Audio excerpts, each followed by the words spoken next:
किस्सा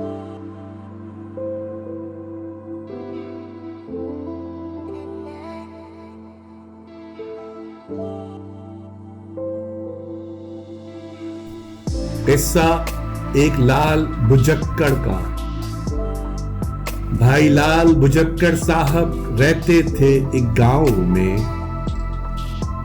पीपल के एक पेड़ के नीचे बैठते थे वो छांव में। और वहीं पर लश्कर आता भाई लाल बुजक्कड़ का। पीपल के उस पेड़ के ऊपर बंदर भालू रहते थे। तोते कौवे लोमड़ी चीते शेर के खालू रहते थे। इनका हीरो बन गया लड़का भाई लाल बुजक्कड़ का। बारिश में जब बादल आते जब मेंढक टर्राने लगते। बूंदा बांदी से जब बादल बतखों को बहलाने लगते।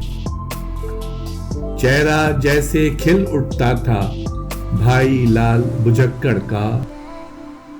लोमड़ी बोली भाई बुजक्कड़ मुर्गी पहले या अंडा। गीदड़ बोला भाई बुजक्कड़ चाय पियोगे या ठंडा। उल्लू बोला मैं हूं बच्चा भाई लाल बुजक्कड़ का। भाई लाल बुजक्कड़ बोले सारी खलकत अल्लाह की। लोगों से उल्फत करना है सच्ची मोहब्बत अल्लाह की।